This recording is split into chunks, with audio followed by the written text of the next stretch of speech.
Well, good afternoon, everyone, and we're sorry that we're a little late, but we do apologize for that. We're going to get started. I'm actually on both committees. I'm on government operations. They say I'm a twofer here. I'm going government operations as well as public safety.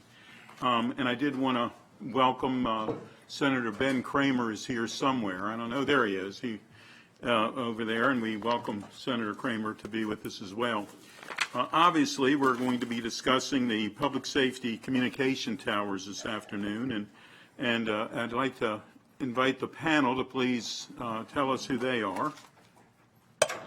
Good afternoon, Scott Goldstein, Fire Rescue Chief. Good afternoon, Dinesh Patel, Acting Assistant Chief of Police for Management Services Bureau. Good afternoon, I'm Sonny Siegel, I'm the Chief Information Officer. Good afternoon, Mike Knuppel, I'm the PSM Program Director. Good afternoon, I'm Dieter Klinger, I'm the Chief Operating Officer of Technology Services. Thank you all very much for being here. And I guess, Susan, if you would like to lead us through the packet. Good afternoon. I wanted to just provide a little bit of structure first to this meeting. The majority, I believe, the committee can handle in an open meeting, but we have the opportunity to have a proposed closed session at the end. If there are details that deal with public security or that might jeopardize public security, I'd like to keep that to a minimum if possible. I think it benefits everybody if we can keep everything out in the open meeting. That closed session would not deal with anything like site selection or policy issues or costs. So I just wanted to put that out there. So we can start with the open meeting. I have a brief overview. Susan, if I could just interrupt you for 1 second. If something comes up that is dealing with security, if someone will say, thank you very much, but that's not appropriate for this setting, please let us know. We're happy to accommodate. To take that to a closed meeting. So I have a brief overview, and then I'm happy to walk you through the packet. Please. Okay. We have a current CIP project, the PSSM, the Public Safety System Modernization. It has 4 sub-projects, of which this radio systems infrastructure project is one. Our current system that we have is an aging system. The vendor does not support it. It ended in 2009. The current system is comprised of 11 towers. Most of those are connected by a legacy FiberNet 1 network. There are a few up-county towers that are connected by a microwave crescent. The towers transmit directly to radio users using the 800 megahertz range. These things have finite lifespan, so planning for a new system began in 2006, and that planning was actually formalized in 2009, and that's when this Public Safety System Modernization CIP was introduced. The vendor for Motorola has been selected, or Motorola is the vendor has been selected, and the proposed new system is a 22-tower system which underwent factory acceptance testing, I think, in 2017. So I assume that the equipment purchased is 2017 equipment, which is important, and I'll get to in a few minutes. The new towers will replace the legacy FiberNet 1 connection with a microwave connection, so they're necessarily going to be very tall towers. And each tower has to, quote, be able to see each other so that the microwave paths can go around the circle. And there's a map included on in your packet, I believe on circle 12. So you have an idea of what that concept looks like. There are 2 phases to this new project. Phase 1 included the Core Astro 25 system, which is software system for the whole radio system infrastructure, and new dispatch consoles. There were new dispatch consoles already installed at the Public Safety Communications Center and the alternate Communications Center site, and that has been completed. Phase 2 involves these towers. As you know, this new system has been delayed several times in the past during the prior administration, and there were different issues involved in that, including vendor selection, site selection, and permitting requirements. The last cutover date council staff had been told was the fall of 2020, when the new system should have been up and running. This year, 2 tower sites were taken off the table due to community concerns. One was at Bretton Woods, and the other one is at the ICC Georgia Avenue interchange. And the executive has stated that he's exploring alternative sites for these. This change would delay the full system implementation by at least a year, possibly 2, due to several factors, and that includes the need to test the system with full foliage, and that only is basically in the summer months. So even if they hurry up and finish something in some December, they still have to do this testing over the summer. So it's like 1-year blocks of delay. There have been several delays already, and that continues to make the county dependent on the current aging system. This delay will extend that dependency for 1 or 2 more years, and that risks degradation events like what we had over Mother's Day weekend, or possibly total failures of the system. Council members Reamer and Katz wrote to the county executive in April expressing concern and urging the executive to reinstate the original plan and schedule. As far as I know, you've not received a response back to that letter. We have not. Okay. The county executive has proposed an interim 20-site alternative as a stopgap measure until the full system is constructed. The county executive has issued a $111,000 task order to Motorola to explore this type of solution, and the county executive should receive that information back in July regarding feasibility and how much coverage will be lost and in what parts of the county. So at this point, I can go through the packet. It's broken up into different sections for you. I'll go over briefly background. There are currently more than 7,200 users of our current public safety radio system, and that allows communications among the Public Safety Communications Center, which is the 911 call center, firefighters, police, sheriff, and the Department of Correction and Rehabilitation. There's also an exhaustive list on page 2 of other users, other county departments, as well as our municipal police partners as well, and we have several state agencies that are also using the system. Page 3 outlines the current radio system failures. The current system experienced a significant system failure over Mother's Day weekend in May at approximately 11:30 p.m. on May 10th. The system began to experience a disruption that dropped multiple channels. The current radio system is a trunked radio system where one control channel automatically assigns other channels to talk groups of users, and that permits a large number of talk groups to use the radio system at once without causing interference by different users.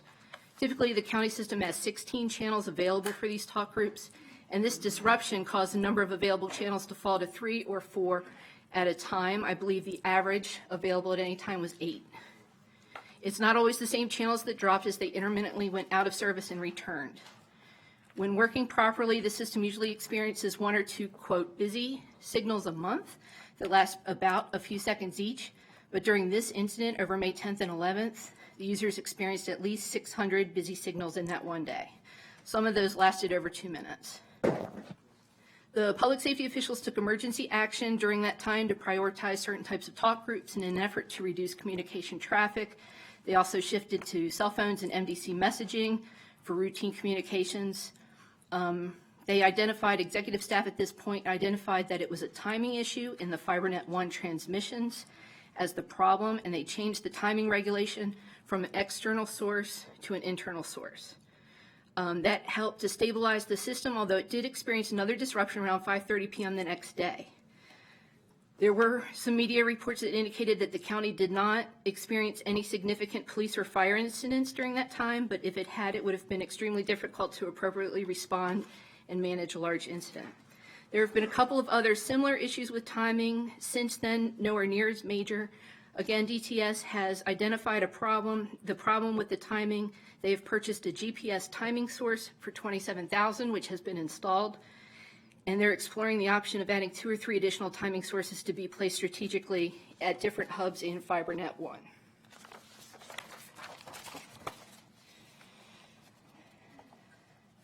I've already explained the capital project. Because the system is failing at times or has potential of a worse failure, and because it's unsupported by the vendor, the need to cut over to the new system becomes more critical. So we have had some recent changes to the projected completion date. As I stated before, it was originally due to be done the fall of 2020. There are concerns in both the Olney community as well as the Bretton Woods community over the towers, and the county executive agreed to find alternate locations for these. No alternate site has been pinned down and approved. They do have a couple that they're working on. For the site 7 for Olney, it's not the most ideal site. I believe it's a backfill area next to the ICC, has some swampy land. There's also some problems with it being adjacent to a nationally registered historical site.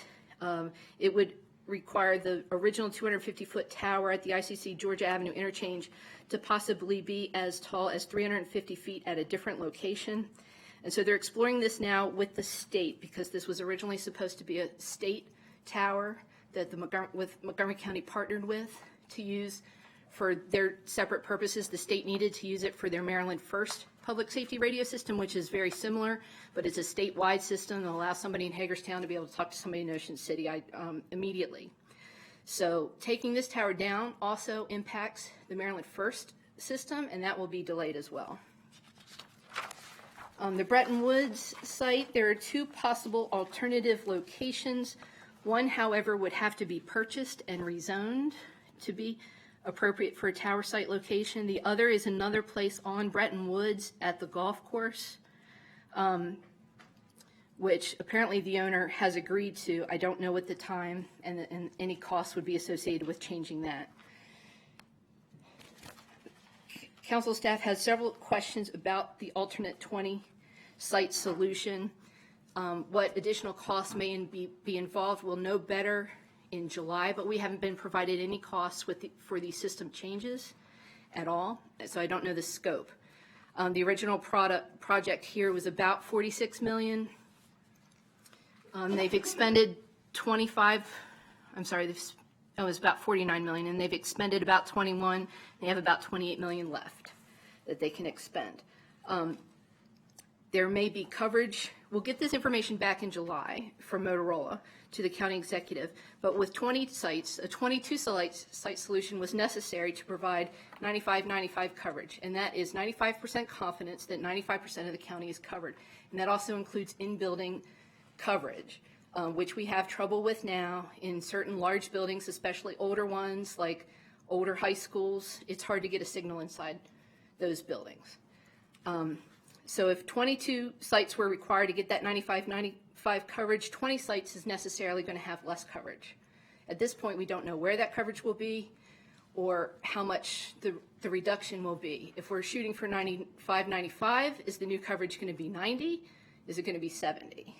So we won't know that until July, but it's important for the Joint Committee to consider. I've asked for contingency plans they have in the event of a current system failure, since we're going to be relying on this current system. According to the executive, police and fire have long had in place emergency contingency plans for communication to ensure that the continued delivery of public safety service is met, and in particular, the dispatch of public safety requests for service should a short-term communication failure occur.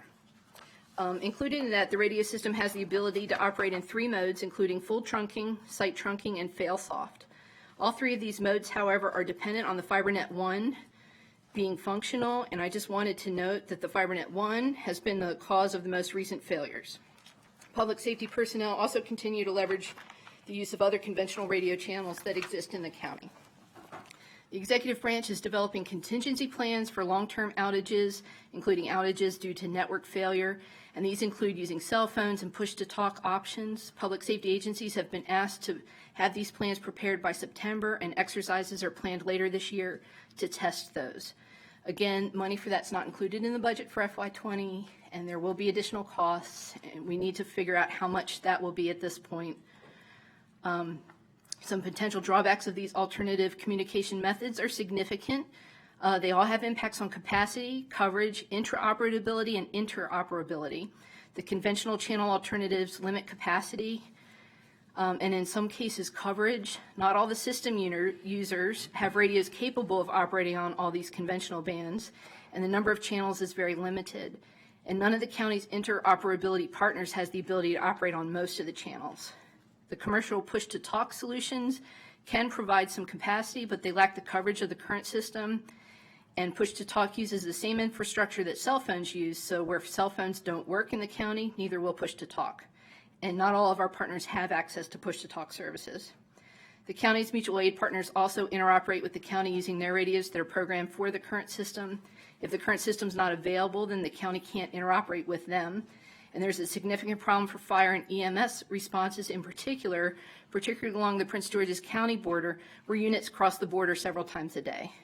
Contingency plans, as I stated, we haven't been given any estimated costs to plan for these longer-term outages. So I just wanted to put for the committee's consideration that The current plan is going to be delayed. The alternate 20-site solution is likely not going to offer complete coverage around the county, and something for you to consider. And also, we have no costs associated with this alternate plan or delaying the 22-site solution, and we don't have costs yet for contingency plans should the current system fail. So I think it's important if the committee agrees to hear from our public safety partners about how this is impacting them on daily operations. Okay, thank you very much. I am going to ask the chair and my boss on government operations if she has any comment before we go to the panel. Well, thank you so much for this packet. I think that not only was there an official letter sent to the executive requesting information, I know my office has been in constant communication asking for when are we going to receive some information regarding next steps, because this is a very critical issue. I do appreciate everybody that is here today to give us an update. And I guess just one quick question I had for you. Ms. Varag, can you remind me, when was it that the council approved the replacement system and that the funds were appropriated as part of the CIP? Well, the last time the Joint Committee considered it was in the winter, like February of 2018, as part of the regular CIP process. This actual project's been in the CIP since 2009, so it's been an ongoing process. Right. So, and funds are appropriated and approved for use. Right. So, so I just, wanted to point that out, because we have been discussing this for quite a while. Dr. Torres is here as well. I know Gio has also, jointly with public safety has been, monitoring and paying very close attention to this overall very large project. And in fairness, I think obviously to the new administration, it is my understanding that decisions were kind of put off for quite a while. And now we're at this critical point. And so, it is what it is. I mean, this is a new administration now, has to take ownership of how we're going to move this forward. And I hope that after this particular session, that not only do we get in writing a response to the letter sent, but that we walk out of here with an action plan that will address this very critical issue. Thank you. Thank you. And if we could hear from anyone on the panel that would like to give some testimony? You want to start, Sonny, or? Yes, thank you for the opportunity. I'm Sonny Siegel. I'm the Chief Information Officer for Montgomery County Government. Ms. Farag has very well summarized the information we provided in the packet to the several questions. I wanted to thank her also for highlighting all the efforts that are currently underway to ensure that public safety radio service is available on a stable 24/365 basis. The current system is vintage and legacy. However, the parts that have caused the instability are being addressed currently. There are many levels, and I don't want to go into a technical description of it, but this FiberNet-based current system does have some complexity in how the network operates. We have engaged the manufacturer of this legacy network. They are going to be under contract very soon to provide maintenance and support in case things happen. We are now designing an alternate and replacement network using contemporary and current technology, and it's going to be far more maintainable now, and we're going to make the transition in phases so we can prove the concept before we scale the solution. Any idea how fast that's going to happen? So we have a request for quotation with the current, with the new replacement network vendor, Sienna, and we should have that in hand very soon. There are Any some idea figures once they being. start, when they'll finish? It is going to be a 6-month from the time of award transition to the new network. The the concern that we have, obviously, this is a huge concern. I mean, this is a public safety concern, and we all, I think everybody probably in this room wants to make certain that and beyond this room, wants to make certain that everything remains safe. But saying that, you know, we have a contract that we're working on, and I appreciate that, but we need to make certain when this is going to get done. I mean, we need that safety, literally valve, to make certain when this is going to get done. So, I think we probably need weekly updates on where you are. I mean, it's that critical to us. I mean, the whole thing and we received a letter, and I wanted to acknowledge it from the Montgomery County Career Firefighters Association, 1664. I guess we got it today or yesterday or whenever we got it, but I have it with me. And they're very concerned. I mean, we're talking about the safety of their members and the safety of the police and everyone associated with it, which means we're talking about the safety of the public. So this is a true great concern. And I interrupted you, Sonny, and I shouldn't have, but go ahead. No, I appreciate your comments and take them to heart. Actually, the county executive, as Council President Navarro pointed out, has been in office now going on 7-8 months, and he has had the opportunity to reassess our progress or assess the progress we have made. There are 22 sites that are in the proposed new system. And in looking at all the ways we can ensure that public safety communications are preserved going forward, I mentioned to you already the work we are doing on ensuring or assuring that the current system is stable and working at all times. That's the 11-tower system. And now 20 of the sites, and I hate to draw the distinction, but I should generally say that not every site is a tower. They can be monopoles and other types of structures. So 20-site solution is well in hand.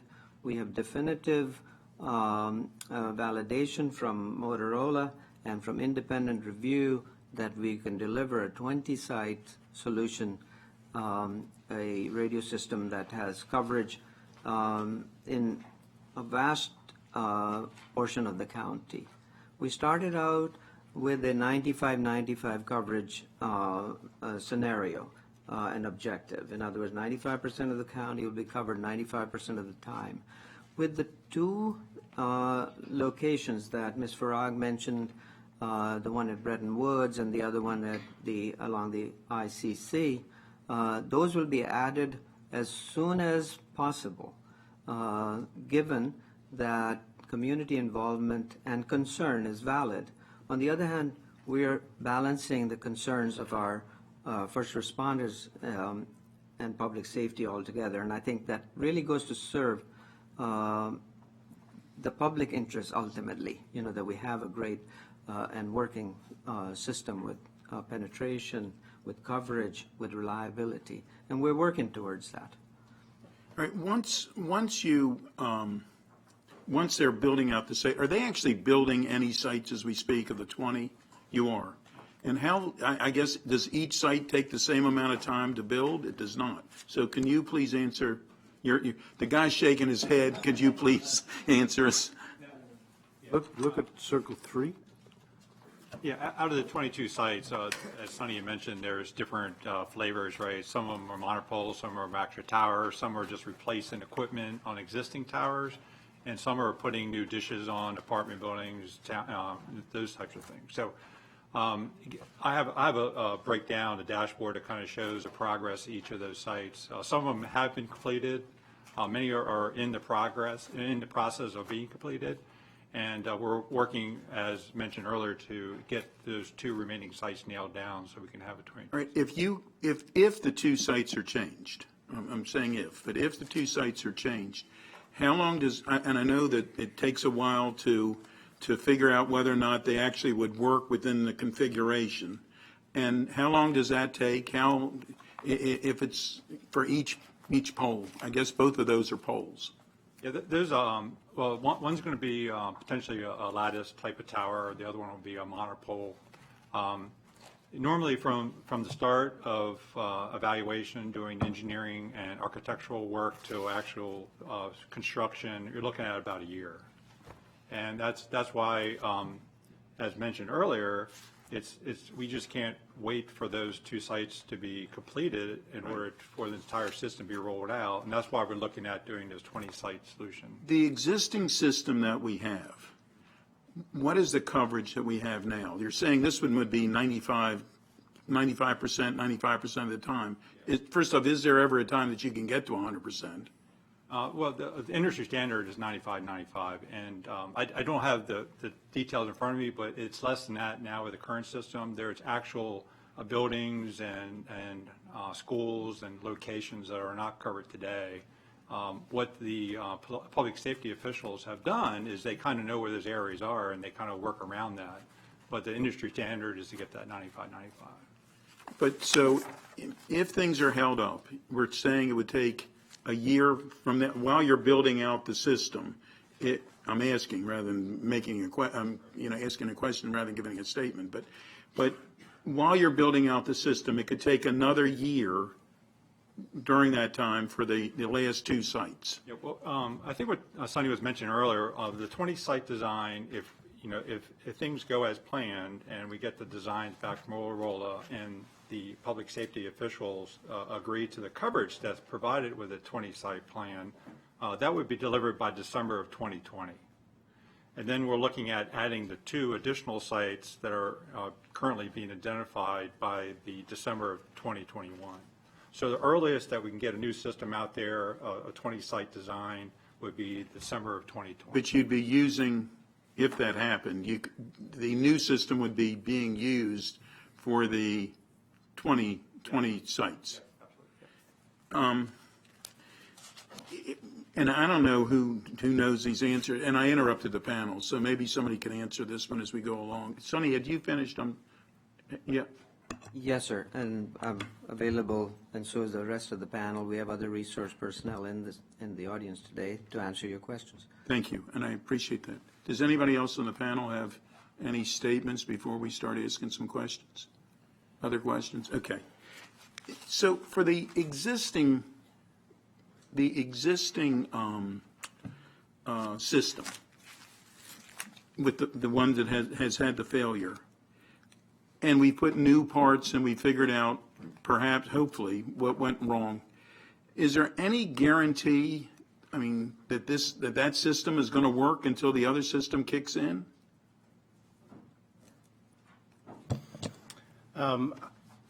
As in all systems, there's always a probability that something can happen, and that's why we try to be prepared. For all of our systems, we try to have spare parts in place. We have contractors or resources available if something happens. So we try to be as prepared as can be. That being said, it is an aging system, so the probabilities do increase as equipment ages that there may be issues. But as Sonny also mentioned, we are right now working on one, directly working on those timing resources, and we've already installed one, and we're getting ready to install a second one for redundancy. So again, if one fails, the other one will take over. And we're looking at the feasibility of replacing the whole network, the backhaul network, with a modern technology in a short time frame. Well, and maybe and you can, get some cobwebs out of my memory, but I believe when a system, it might have been this system that we were dealing with, that when Montgomery County first had it, it was all sorts of problems with this one as well, the system that we're now, it was a new system at that point. Is my memory incorrect on that? I'm going to have to defer to somebody that was working on that then. No, I was in that time frame. It was they called it the PS 2000, and actually there was parts of the radio system that went live in 2001. The rest of the system, along with the CAD, went live in 2003 in the summer time frame.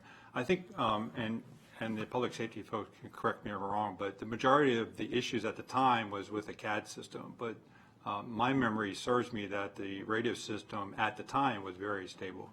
Well, and maybe I'm just saying that it didn't work. I don't know, the weeds of why it didn't work, but, and that's my next question is how do we know that this new system is going to work? Well, what we've done is that, as Susan had mentioned, we actually did a factory acceptance test back in the summer of 2017. And what that entails is basically it's a huge warehouse. And what they do is they set up each of the sites in this giant warehouse. And the project team goes out, and there's a whole set of tests that they go through. And they go out, they pull a wire here, see how it interacts, how it recovers. So the system itself has been tested in that environment in this giant warehouse. And then what they do at the end of that, they make some tweaks, make sure everything works correctly. They box it up, and then those particular pieces of equipment are sent to the various site for installation. So since 2017, since it's actually been completed, that equipment right now is sitting in a warehouse, environmentally controlled warehouse waiting to be installed. So we know that the system worked in this factory acceptance test. There'll be other testing that definitely will occur before it actually goes to a live system. And you know that the CAD system or whatever failed the last time will work with this one? Well, yeah, the CAD was a whole different type of CAD system. Okay. This time the CAD system is actually provided by the same vendor, so there is a good synergy there. They interoperate. And the radios that we now have will work with the new system? Absolutely. And at the beginning, there was they said there was 4 major components of this program. There's actually 6, and part of that was replacement of the radios, also the replacement of the MDTs and the police vehicles and fire apparatuses. And part of the permitting requirement, and I guess, Susan, it goes to your on page 4, but part of the permitting requirements that take forever to get, I guess, is somewhat because of the FCC. Is it because of any other agency other than the FCC? If you look at Circle 2, there's a whole list of steps that need to go through in order to get approval for a very site, and some of it's FCC, some of it's FAA. It really depends on where the site's at. So it kind of goes through this sequence of steps. You need to make sure it's not a significant site where there may be some archaeological items there. You need to make sure that the soil itself can sustain a base for the tower. And so it's a sequence of steps that go through. Okay. And I'm asking, but is there no way that can be sped up at all? I mean, can we call the FCC and tell them, come and give us a break? I have a project manager that stays on top of that 100% of her time, and she pushes that through as quickly as possible. But we are sometimes caught up, like when they had to shut down the federal government, we kind of lost some time there and things like that. So we do push that through as quick as possible. If I may add that the county controllable permitting Right. and approvals are expedited and are being at the very shortest time frame possible. But these others, as you can see on Circle 2, are actually state and federal. Many of them are. Yeah, to Sonny's point, we actually work with the permitting services. They have one person assigned to us, so as a packet comes in, that person works on that packet right away. We also have somebody assigned to park and planning, so as it goes to park and planning for their approval process, there's somebody who's kind of focused on that particular. Well, and that was my hope or my statement that we're not holding it up. It's the federal government that would be holding it up. Councilmember Reamer, who's a visitor to our group, had his light on. Please. Thank you, Chairman Katz. I appreciate your working with me to send the letter that we sent back in early April, to which we have not yet received a reply.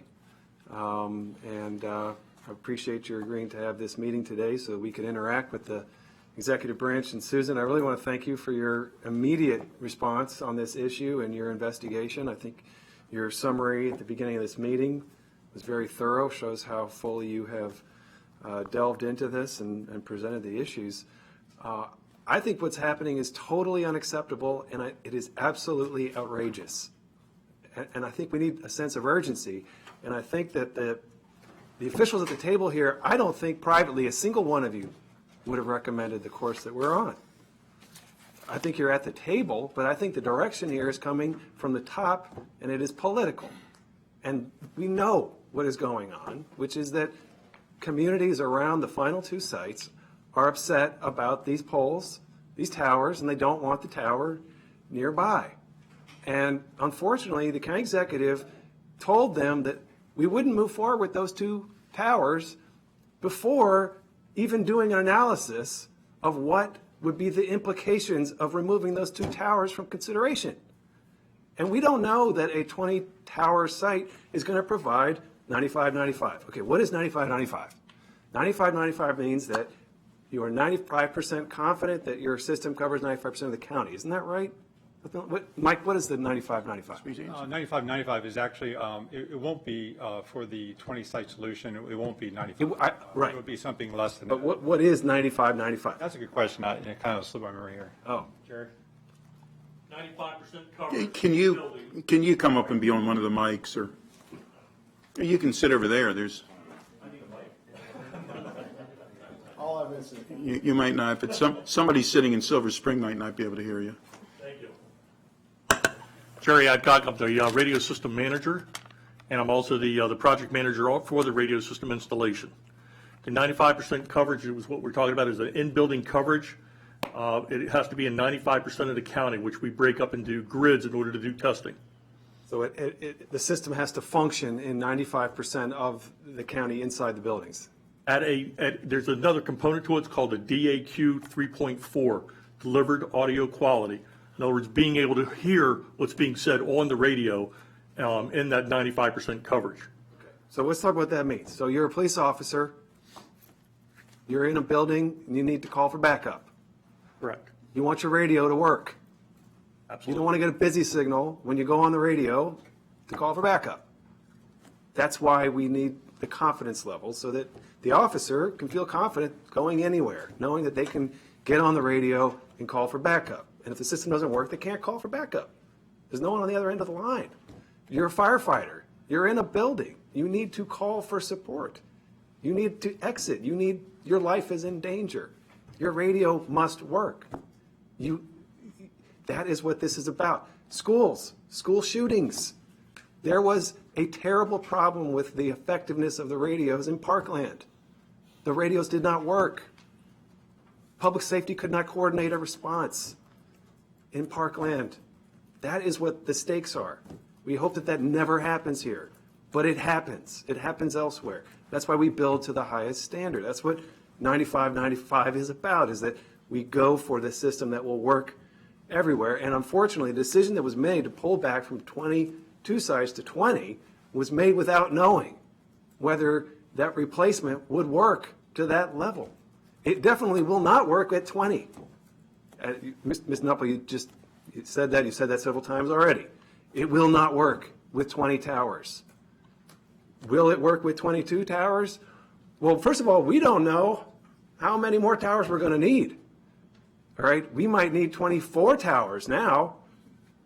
We have no idea, because every one of these towers has to communicate, it has to be line of sight to the other towers. So if you can't find a perfect spot, then you might have to replace it. But the other 20 towers were designed based on where the 22 were going to go. It is a contingent system. So when you remove 2 from the equation, you've had a cascading effect on the other 20. The county executive needs to reverse course. He needs to return to those sites and put them back into consideration and move forward with them, frankly. I've got one of these towers in my neighborhood. All right? I see it. Actually, I don't really see it, because you know what? You don't notice it. I'm sorry, you just don't notice it. Every once in a while you look at it and you say, I wonder what's up there. If I knew it was saving my life, I'd probably feel pretty good about it, frankly, or it had the potential to save my life. But, there's one of these looming over downtown Silver Spring. If you ask people what are the 50 things that they like least about Silver Spring, not a single person would say there's a tower 2 miles off in the distance. Nobody cares. It's just part of life. You just go about your life. So the whole threat of this thing is specious. And the fact that this tower is in the intersection, it's in the Cloverleaf intersection in Olney, on the ICC. It is in like the median of a highway intersection. And it has been described as, aesthetically pleasing. The Cloverleaf intersection has been described as aesthetically pleasing and worthy of preservation aesthetically. It's not that, okay, that is why people are upset about this. Leisure World said, public safety is much more important to us than aesthetics. What is the implication for Leisure World of removing the tower at the ICC and Georgia Avenue? I'm going to direct, I don't know who exactly to direct this to, and I want to say again with a sense of Somebody knows the answer. a spirit of generosity, I truly don't believe, all of you are accountable for the decision made, but I truly don't believe that any of you actually agree with the decision that was made, but that's neither here nor there. But I just say that. I mean, the project team's focused on getting the 20-site design, and part of the deliverables back from Motorola is what is the coverage of the 20-site design. That is expected end of this week, Friday. So based on that coverage maps that we get back, the public safety folks will be able to look at that and understand where the coverage gaps are in the county with a 20-site design. But until we get those coverage maps, I really can't say. And then we're also looking at additional coverage maps, because there's always a chance that one of the 20 sites gets taken off for maintenance, or a site goes down, God forbid, for whatever reason. So they're also producing another set of coverage maps the following week that shows what the coverage would be with the loss of one of the 20 site towers. So those all have to be reviewed and analyzed and looked at by the public safety officials. And then we're looking for end of July to get final pricing back on what that will take to implement from Motorola. Now, that $110,000, that's just to study the implications of it. It's just implications. Not to actually No. decide or to assess, well, does it go into options of what alternative locations would be and what that would cost, or is that a different? This is just purely like the technical Yeah, issue. what we're looking at is the coverage that's provided by the 20-site solution, what the work needed to be done to basically stub in a way to have the 20 sites talk to each other with 2 sites removed. And then there's also going to be a cost of what it will take to add those 2 sites back into the 20-site solution at a later time, hopefully in that December of 2021 timeframe. So there's a cost associated with that also. We're progressing aggressively on getting those 2 other sites nailed down. Feel pretty confident that we're making headway there, but there are significant risks with those 2 sites. Right, one of them is located in a forest conservation area and adjacent to a historic property, and it has significant issues at the foundation level, might cost a lot of money. Maybe it's $1 million. Maybe we're talking about, just for that one, an additional $1 million expense. So to get back to what you said earlier, on Friday of this week, you're going to get information on something. Didn't you say on Friday this week? Friday, Motorola is going to give us the coverage maps for the county of what it would look like with a 20-site design. Okay. So here's the other issue. Like, these additional sites may have just as many other people who don't like those sites. Who are we to, how are we going to decide, well, the 100 people that came to me the first time, those are the ones that count. The 100 people that came to me the second time, the third time, and the fourth time, too bad? What's the logic there? County executive knew what he was getting into. His initial comments on this issue were right on the money. He said, this wasn't handled right in the last executive administration. It's unfortunate the process that happened, but we are where we are, and we're going to need to move forward. That was his first comment to the community. But then the county executive changed his mind and decided that actually he would go ahead and withdraw. The ICC site was one that the state was going to build. They're building that tower. Now we're letting that go. We're going to build our own tower at our expense? I mean, how is that wise use of taxpayer dollars? There's the site we're looking at, and again, with all the risks that you just mentioned associated with that site, it still allows us to co-locate with the state. And I've been on this project since day one, And one of the challenges that the county council had given me over the years is try to reduce costs. And one of the ways to reduce costs is by co-locating with state. Which is why the initial site recommendation Right, was a and great and one. that's why we worked. You worked very and found closely that with the site. state. Right. I understand that they actually, it wasn't their initial first choice of a location, but they were willing to work with us on that site. And they were going to pay to build it, and we were going to co-locate on it. And now, we've told the state, we're not interested anymore, and they're saying, what the heck was going on all these years? Fine, we'll move on and find a different location. How do we get back to that site? What is the process to put that site back on the table? I don't know that, well, first off, I don't know that they're going to know that answer. From the look of them, they're not. But I think that we could ask that those two sites be placed back on. We could ask, it's the county executive's decision, I believe, on the sites themselves. Is that? Well, I talked to Dr. Orland yesterday about this because I wanted to know if this was a material scope of change in the entire project. And he indicated that if the additional costs associated with these changes is over $2 million, the executive branch is going to have to send over a CIP amendment. And at that time, you can add any language you want to the PDF to require whatever sites you want. If there are additional costs that don't reach the level of $2 million, then the council can require an amendment to come across the street as well, and you can do the same thing. I don't think that's done often, but it is an option.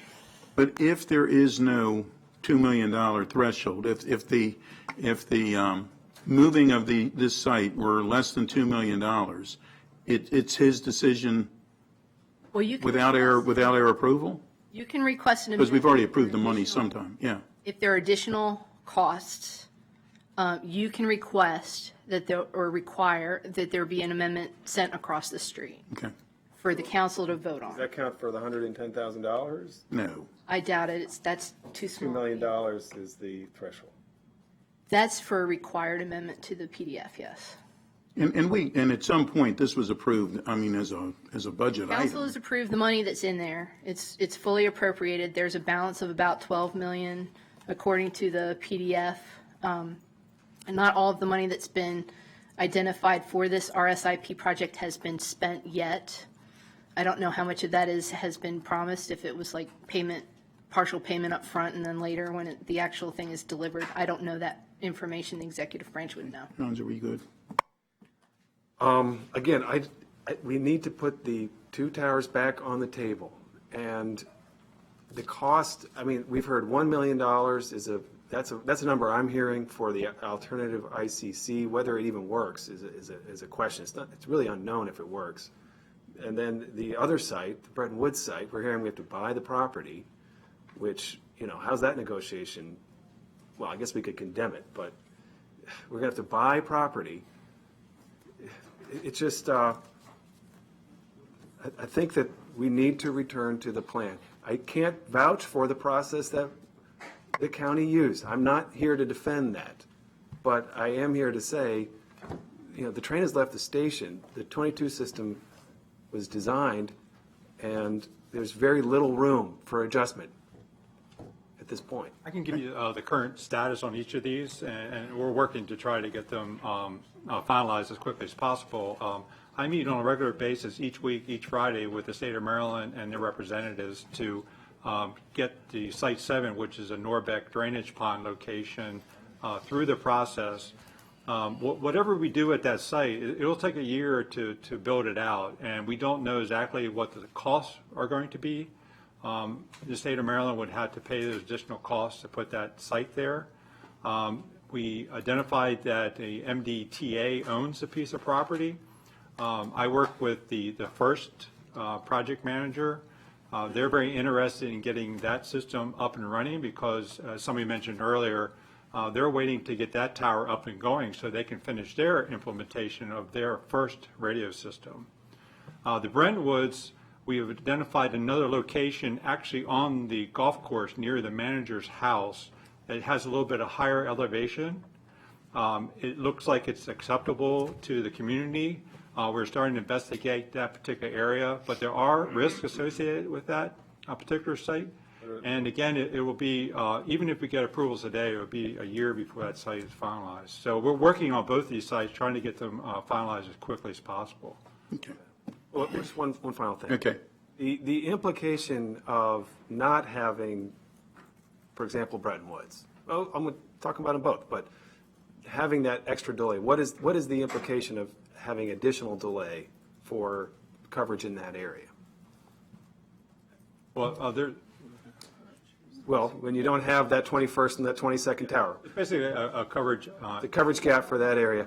Now, my understanding is that it has sort of a cascading effect, that it's not just the immediate tower area, but there are times when nearby towers might they might actually have a problem with service, but the network allows rerouting, and you won't be able to reroute effectively, so this could have an effect in Germantown. This could have an effect in, so Leisure World is adjacent to the ICC tower. So first of all, we're saying very openly, there's going to be a delay of the best service provided to Leisure World while this other tower is pursued, which we don't even know fully if it'll work, but it'll be a delay of service. And that, again, why is one community's aesthetic concerns more important than another community's public safety concerns? Okay. Thank you. Okay. I do know that Senator Kramer wanted to say a few words. Senator, I would welcome that opportunity. yeah, I knew you would, Senator. Yeah. Hello, council members. I Yeah. appreciate I think is your mic when your courtesy and hospitality in providing me this opportunity. And for the record, Ben Kramer, and I'm here because I'm hoping to bring some thoughtful logic to this discussion. And I think having heard the pontification from Councilmember Reamer just a moment ago, I think it's critically important that we have that perspective. Let me share with you that I have been very actively involved with this issue since it slipped into public knowledge July of last year. Up until then, it had been double secret probation, this community that is impacted at the ICC in '97. Never heard a word about this project. It had been going on since 2009, actively at 2016, and at no time were these communities that would be directly affected by the construction of what at that time was proposed a 350-foot steel tower contiguous to their neighborhoods, not sitting out in the middle of a highway somewhere that, the representations and the misinformation are astonishing. These are contiguous to neighborhoods and communities. They will also have a direct impact on the health and well-being of those communities.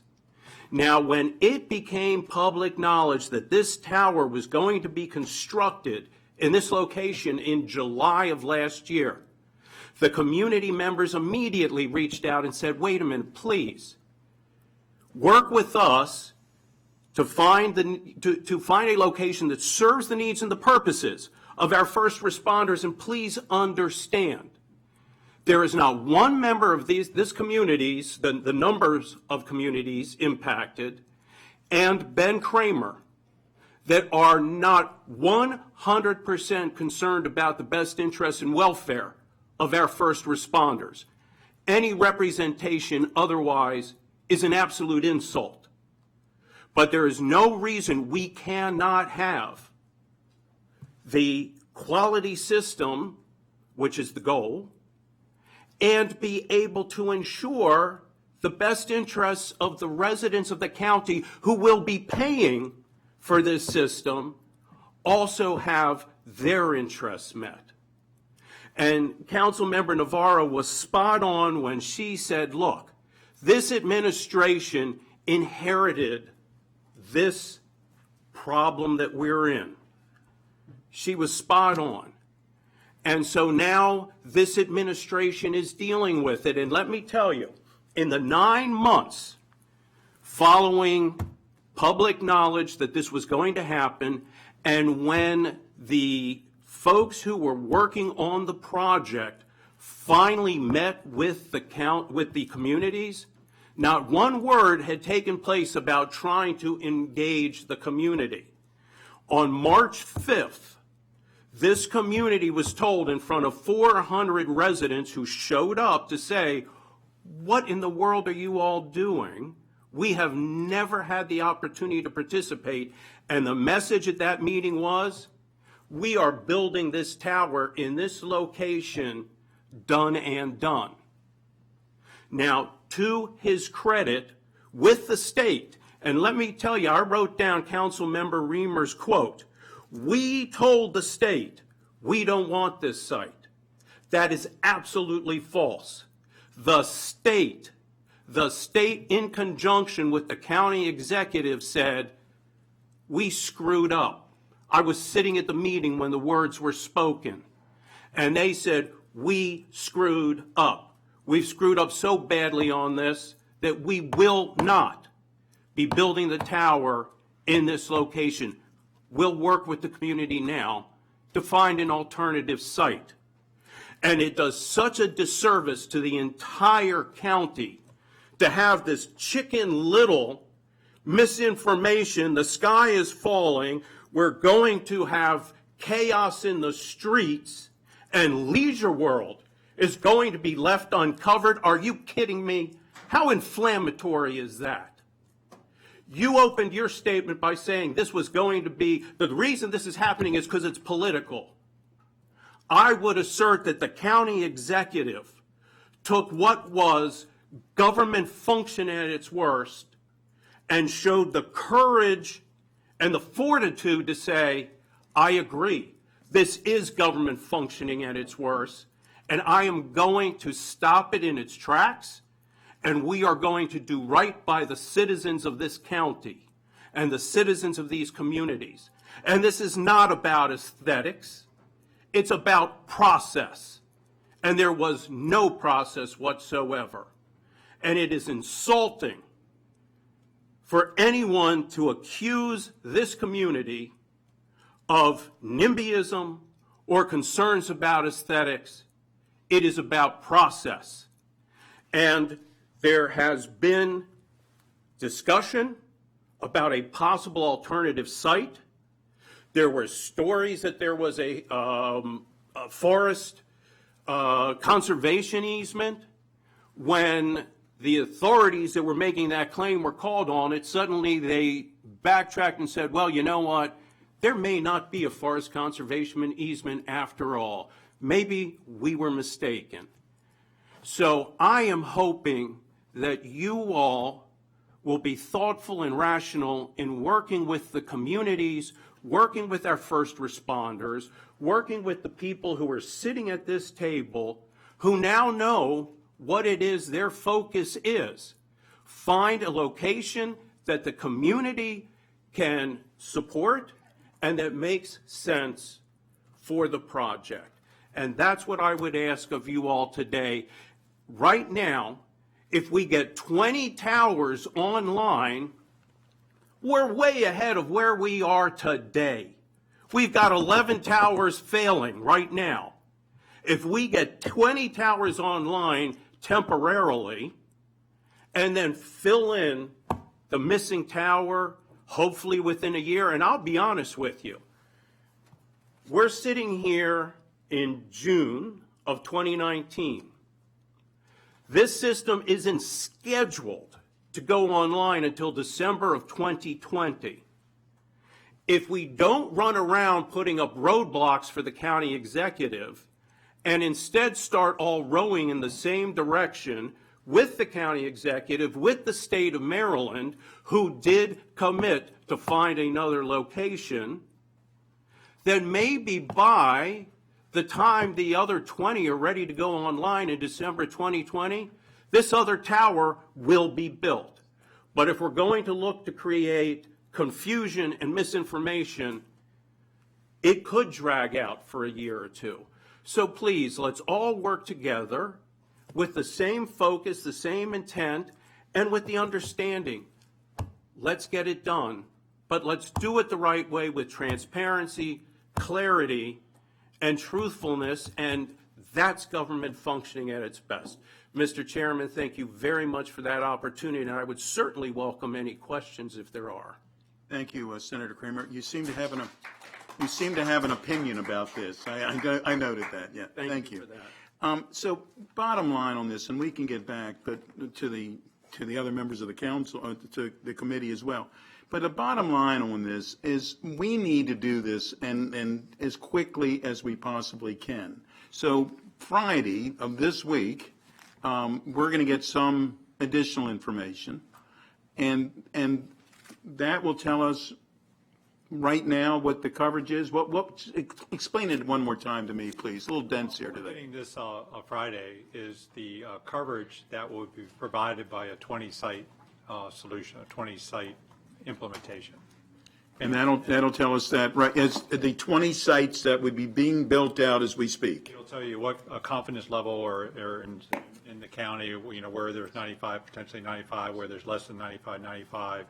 They'll be able to see that on a map and what the coverage areas are. What's absolutely critical, though, is the public safety folks will have to review that and see, I don't know what they'll find, how big the holes were, how much coverage gaps there will be, but it's going to be very important that they have a chance to review that and to And then the following week, we're getting. The following week, well, one of the things that you have to take into account, even with 20 sites that are implemented, there's always a possibility you have to take one site off in order to do maintenance on it, or there could be a potential that one of the sites fail.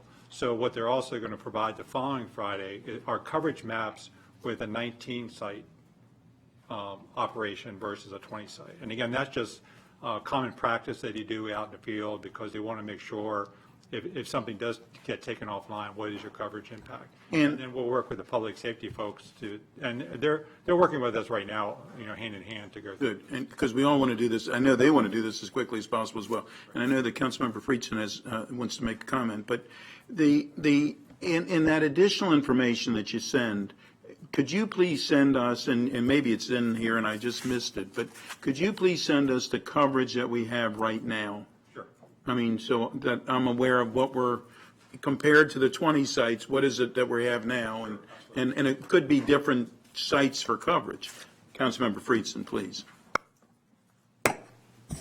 Thank you, Chair Katz, for that. Glad we're having this discussion. I'm a little disappointed that we had to have this discussion and couldn't get a response in a more timely manner from the county executive with some of these bits of information. I appreciate the passion on both sides. I got to declare some ignorance here. I'm not as familiar with this topic as some of my colleagues are, and though I share the passion for the subject matter and making sure that we get this right, I hope that we can turn some of that passion into urgency, not just related to these two sites, but the whole system. I mean, there is no greater public interest than public safety, period, full stop. And the fact that we are talking about what sounds to me like a bubblegum and duct tape operation with our towers, regardless of these two sites, with the whole system, a 12 to 14 hour period, as I understand it, where we had 1,200 outages, it's just completely inadequate for any location, much less a place with a $6 billion budget and 1.1 million people. So we've got to get this right. We've got to figure it out. Clearly, this process has been broken. It is not just the blame of this current county executive. It is a long-standing problem. There was not sufficient public outreach. It is clear. But there hasn't been sufficient urgency either since the county executive, it seems, has gotten in, not least of which is when the council sends over a letter on this huge matter of public interest, the fact that, it takes us hauling everybody in here to have a public hearing and we can't just get answers to simple questions, it's not a good reflection for any of us, regardless of what your individual viewpoints are on this issue. I think it is just a poor reflection on our governance and our ability to work together to solve problems, and nothing as fundamental as the ability of a communication system to keep our residents safe and to make sure that our first responders can can communicate. And I can speak to communication with public responders. I mentioned it before. I'll mention it again. I am here because of first responders saving my life. I had 15 minutes, and it took about 15 minutes, and I had to be intubated, and that was because of Montgomery County first responders. And so the ability to be able to communicate, the ability to have a system that works, that functions, that's reliable. 95-95 makes me nervous, much less whatever the heck we have now, which clearly doesn't seem anywhere close to 95-95, because if you're in that donut hole, I think that the terminology that I heard was if you're outside of the 95-95 or in a building, they kind of figure it out.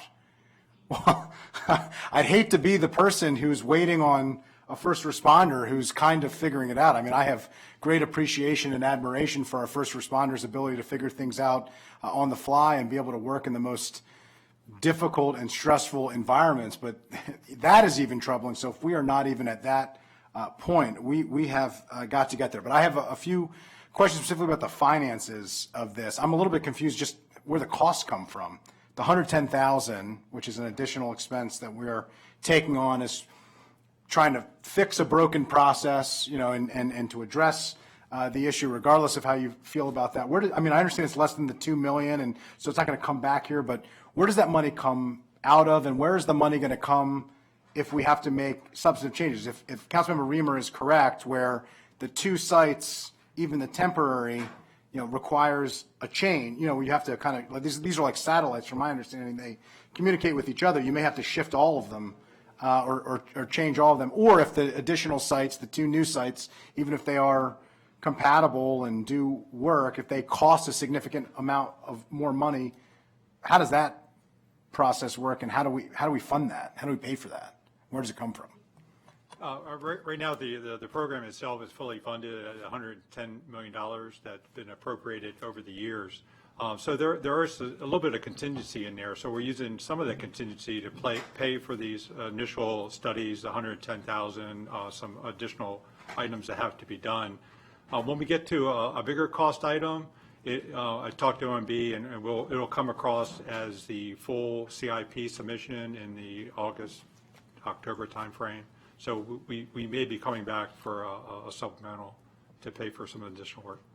Could I ask, when you transmit, ideally when you transmit the information on Friday, where we're going to get the information of what we learned from that $110,000, if you could just give a history along with that of the finances of this, how much has been appropriated for what purpose, and then what is the wiggle room that's left in there? I think it would just be helpful, particularly for me. I haven't been here for the prior appropriations, just to get a full picture of the scope of the project, the magnitude of the costs, and what we're talking about. And then as we move forward and are discussing, $2 million and $110 million project is a different animal than $2 million of a $2 million project, $2 million overage or addition on a $2 million project. So just help me to understand it. I'd appreciate it. Yeah, I just want to leave you with the thought that there's $12 million out there that hasn't been, I think Susan mentioned that there's like $12 million that kind of shows up in our spreadsheet.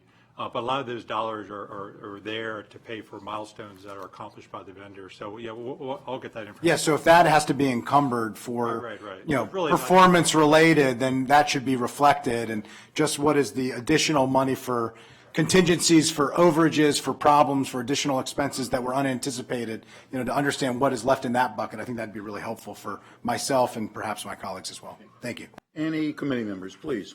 Councilmember Albanese. So I had a high school intern shadow me today, and she's gotten her money's worth. Well, she'll never come back. Yeah. I just want to echo the comments regarding the urgency. I think we all agree that this obviously has to be among the highest priorities, and we have not yet understandably heard from our first responders, but clearly there are a lot of steps that we need to take. I don't have a good sense of a timeline at this point, though. If I could get some clarity on the benchmarks that the executive branch is looking to secure, by what date do you anticipate this being completed? Right now, what we're looking at is a delivery of cost and what it will take to implement a 20-site solution. We'll have that by end of July. There would be some time to look at that internally to see whether it's acceptable or not. If we can make a decision quickly there within a very short time frame, well, we can continue moving down the path of getting the 20-site design implemented by December of 2020. Okay. And then we're looking at adding the 2 additional sites no later than the December of 2021. And acknowledging that that's obviously best case scenario, are there some additional steps that we can take in the short term to improve upon the situation that we currently have, acknowledging that it will probably be spending good money after bad, but we can't have what we have right now? Are there adjustments that can be made in the shortest of terms to get us through the next 6 months to a year? Yeah, I think you really have the right people working on it. They're totally dedicated to get the system out there as quick as possible for the public safety folks that are utilizing it.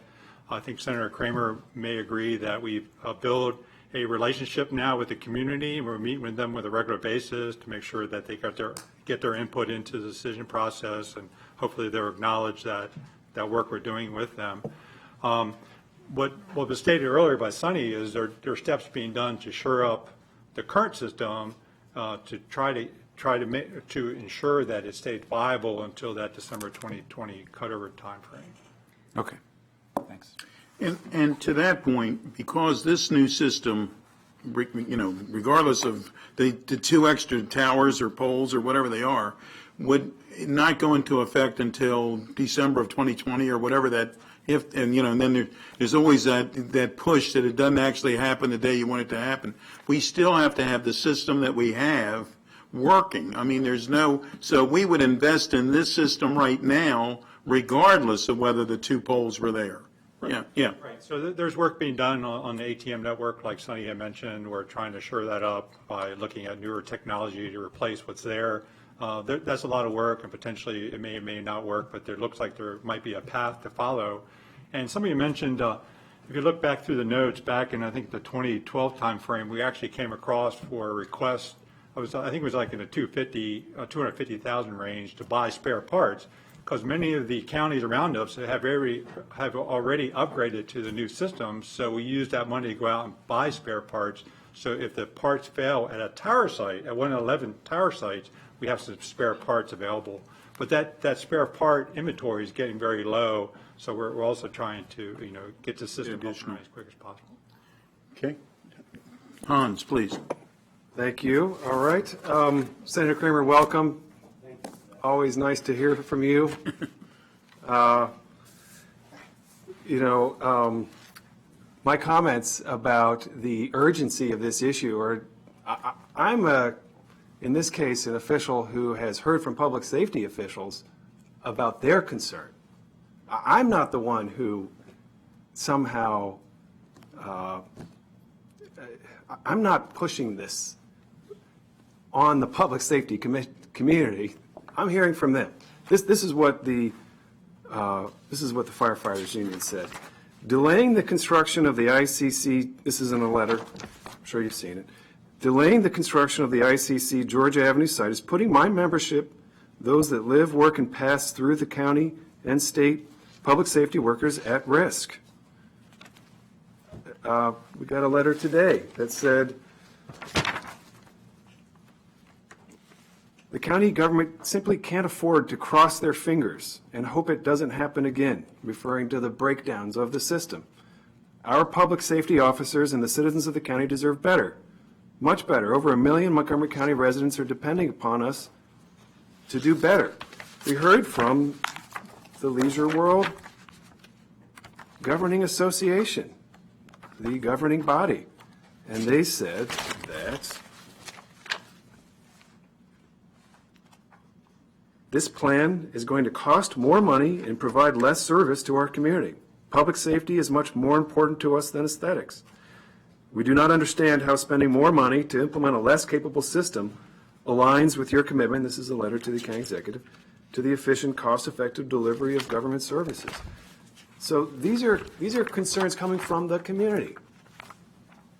And again, I can't speak to the process that happened before we got to the point where we're at now, but we are at the point where we have to move forward. The current system is breaking. It has experienced unprecedented breakdowns. It is actually in a state of absolute crisis, must be replaced with the greatest urgency possible. And the new system will replace it, but we've got to move as fast as possible. And a 20-tower system is not what we have designed. We've designed a 22-tower system. 20-tower system is not going to provide the same public safety benefit as a 22-tower system. So I welcome your providing some facts, that contradict any of these points that have been made. And facts are very important, Councilmember Reamer, and that's what's been lacking. There has been a failure to communicate fact, and it's misinformation that sadly has been ruling the day. And again, government functioning at its worst is when we plow down the same pathway knowing that we failed the community, but we're just going to keep going that direction because that's the easiest. County Executive Elrich showed courage and said, no, good governance is about correcting the failures. So, first of all, with regard to the failing system, council member, where were you while the system was collapsing and now is in the state that it is in?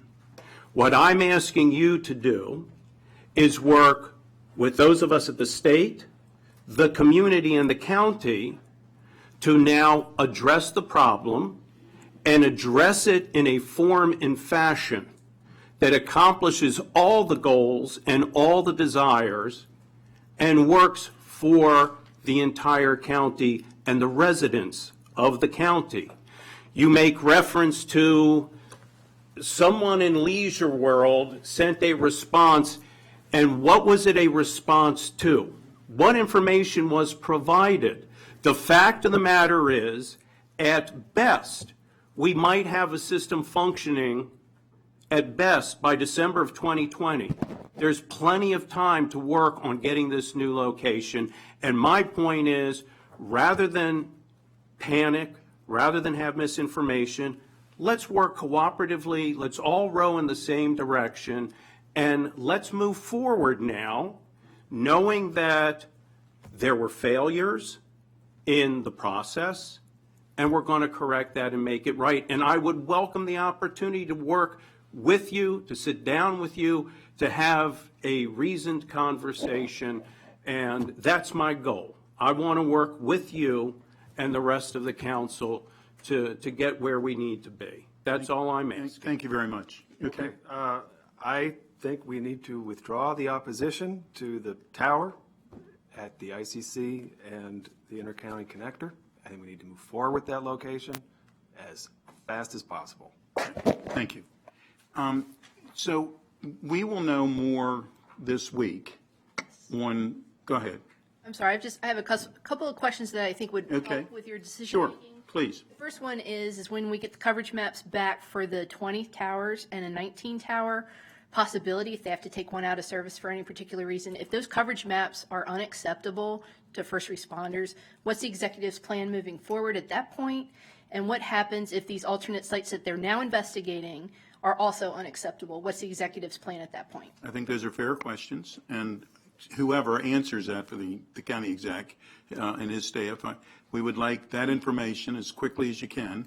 And candidly, I think these types of things, not that we're going to have committee meetings each week, but I think we need updates each week from the county executive's office. I know that they're concerned as well. I mean, they're certainly concerned about public safety. He sat in the chair I'm sitting in right now as public safety chair. He's certainly aware of the concerns here.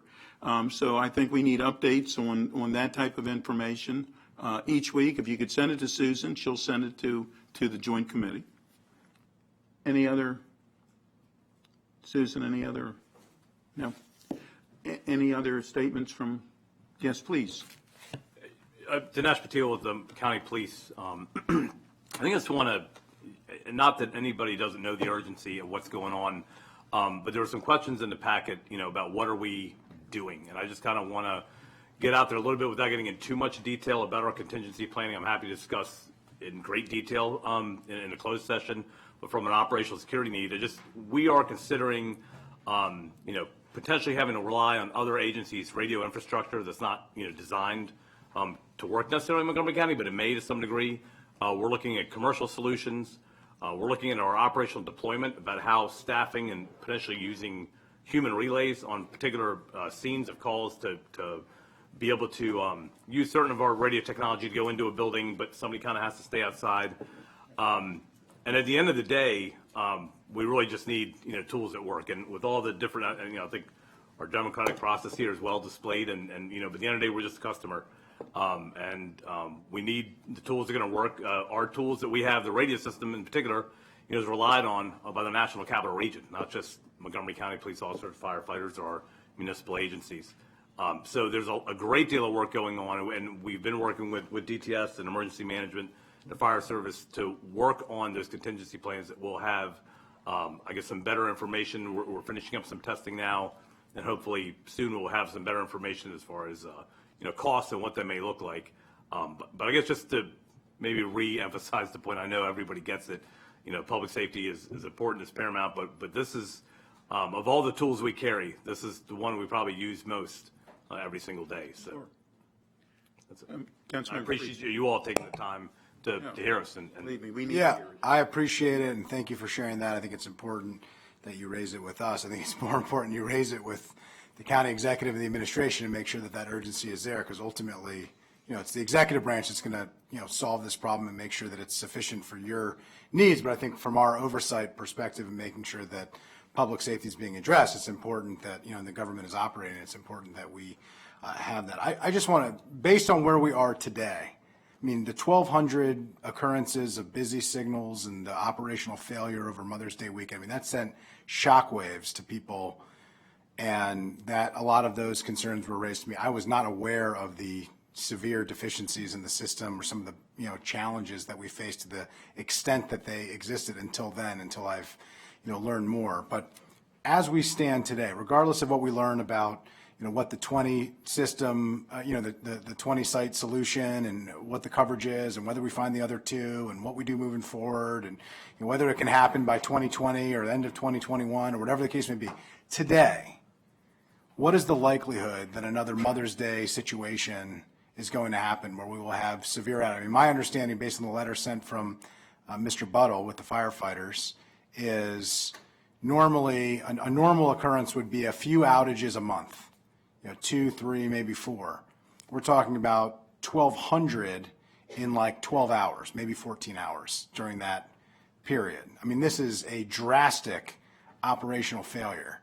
What are the chances that we get that again, that this happens again? And we have to read, by the way, in the newspaper. I didn't learn about this because the council was informed by the executive branch that there was an emergency situation. There was a huge failure in our system, and our residents, who we are duly elected to represent, were at risk, that our first responders, who we put their lives at risk to protect everybody else, we learned it because I got an alert on my phone from Google, and I got text messages and phone calls saying, what the hell is going on? And how is this possible in a place like Montgomery County? So, one, how do we make sure that the communication when a problem happens is better so that we learn it? It's not just about not getting a response to a memo of this magnitude. It's about not learning in real time about serious issues that are happening, and it's not unique to this particular situation, by the way. It is a pervasive challenge of communication from the executive branch to the legislative branch of understanding what's happening and the most severe and most significant of public safety and public interest issues. But two, what is the risk? What is what is the failure, close to total failure or total failure risk, like we saw on Mother's Day weekend, that we face today and will face moving forward until this system is completely resolved? Not putting the two sites aside for a moment. That's a whole different but related issue. What is the risk that we face? So I think I'll take a piece of it and I'll try to answer the question too the best that I can. Is that you have the network issue that we had that we believe had an impact on the Mother's Day weekend. You have an old radio system that we know needs to be replaced. You have the tower issue. I'm just going to leave that alone because it's been talked ad nauseum. From the police perspective, I can't tell you what component may or may not work the next day, but I can tell you our posture in a planning standpoint is that we're planning that if there was a catastrophic failure, that we would go an extended period of time, days, weeks, or longer, we need to be ready for that. That's what we're working on right now. And I don't know if any of our colleagues can accurately predict, the probability of a failure. They're certainly working hard. You heard a lot about the ATM network, and I think they're working hard on that particular issue. We live in a balance with the old system in general if something goes down, our part's going to be available. And as for executive communication, I think, again, I don't want to speak for the entire executive branch, but I think that message is heard loud and clear that you need to hear more about when things happen. Yeah, I think it'd be helpful too for us to understand it if it shouldn't be in a public setting because it speaks to specific capabilities, that's fine, and it could be transmitted. I think written is fine with me in a confidential manner if it affects public safety to share it. But understanding, I understand you're coming up with contingency plans now, but my question is, what happens tomorrow if this happens? And again, if you can't share it, that's fine. But it would be helpful for us to know what is that what is the disaster recovery plan essentially when worst case scenario happens, and whether or not we think that is possible, within a certain percentage of, if it's 1/1,000,000th of 1%, but there's always a possibility that's different. But, I think that would be helpful for me, to know. So there's a couple things that would happen just based on what happened like Mother's Day weekend and since. From the police department side, I want to speak for because we operate a little bit differently for sure. But generally for us, it's going to be reducing traffic to the ability that we have if we run into an issue of limited radio channels. What does that mean? So if you have X number of channels available normally, right, and it handles a certain amount of traffic back and forth, some of that traffic on the radio system may be somewhat more administrative or not, life safety issues. So if we can move any of that traffic over to a mobile data computer, as an example, to get your case numbers for a police report. Part of our efficiencies, we can... You triage non-emergency and emergency service first. Right, and so we may be able to, and again, there's some of our traffic between officers in our communications center, supervisors and those that have cell phones, again, administrative traffic, maybe we can move some of that off. And then as a backup to that backup, if we're beyond a capacity issue, our current status is that we would start leaning on surrounding jurisdictions whose radio infrastructure reaches into the county. So again, I'd be happy to go into greater detail.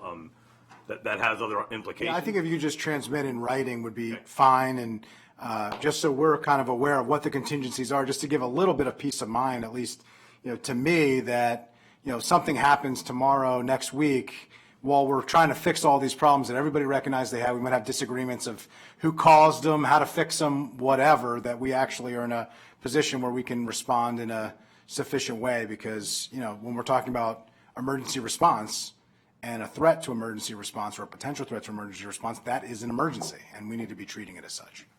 Maybe I can add on to that. We have several sessions now adding on to citizenship with the various public safety users of the system and to identify what their contingency plans would be in case of a major outage. If we're looking at corrections, we're looking at the city government or city police that are in the area, Gaithersburg, Rockville, Tacoma Park. We looked at Park Police. We also brought together the public service folks, DOT, Ride-On. So we've had these discussions with them. They're going back now and crafting or updating their contingency plans, and that's what we could share with you at some point in time. I do think at some point we are going to need a closed session, and certainly any confidential information that you feel that you should be sharing with us, we'd appreciate it. But I don't think it's today. I think that we need to get the information that we've asked for. And as I say, I think we need it on a weekly basis, that we are that concerned about this issue and what it all means. And then once we get some of that information, I think we do need to have another, if the chair of government operations agrees, I think we do need another joint work session, committee meeting, and to get some answers. But I think the one statement that is overarching on anything we've said, we're all concerned about the safety, and we want this solved as quickly as possible in the best way possible. So that's where I am, unless there's anything else, unless another committee member and other committee, beyond the committee, unless somebody has something else to say, we're going to adjourn. Okay. Last thing, again, I think we've got to have more discussion about the decision that was made to give up the tower location at the ICC. I don't think that is something we should agree with. I think we ought to express our insistence that that site remain on the table and get the state to get back to the table with us on that site. Well, and I think through the additional information, we will find out what the state is saying as well. Okay? Thank you very much. We're adjourned.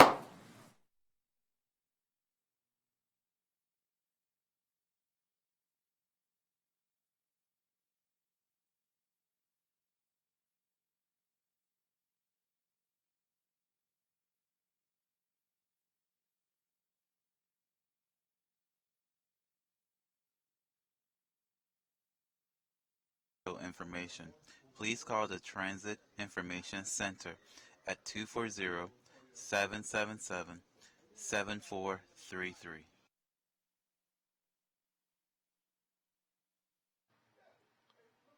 We will continue to monitor transportation conditions throughout the day. When those conditions change, this station is updated with up-to-date transportation information to aid you in your daily commute. Watch for the incident closing all lanes on Only Latensboro Road, Maryland 108 at Bowie Mill Road. Watch for road work in the following locations: on 15th Street and Wayne Avenue, blocking various lanes. Northbound Clarksburg Road, Maryland 121, from Gateway Center Drive, blocking the right lane. Eastbound Massachusetts Avenue, Maryland 396, from Old Squirrel Road to Onoga Road, blocking the right lane. On the inner loop of I-485 from Prism Tree Road to Seven Locks Road, blocking the right lane.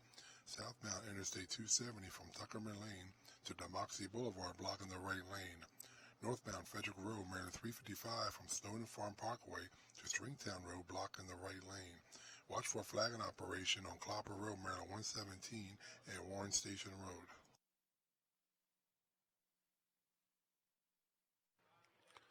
You are listening to the Montgomery County Transportation Management Center's Travelers Advisory Radio System, WPBJ 590 AM on the Interstate 270 corridor, WPDD 1070 AM on the US 29 corridor, and on County Cable Montgomery.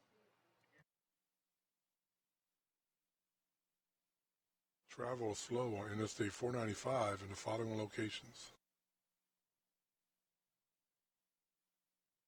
on the outer loop of Interstate 495 from New Hampshire Avenue, Maryland 650 to Georgia Avenue, Maryland 97. Travel slow on Interstate 270 in the following locations: on the inner loop of Interstate 495 from the American Legion Bridge to the I-270 spur. For current and ride-on bus schedule information, please call the Transit Information Center at 240-777-7433.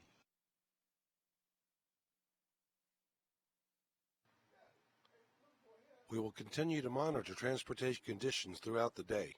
When those conditions change, this station is updated with up-to-date transportation information to aid you in your daily commute.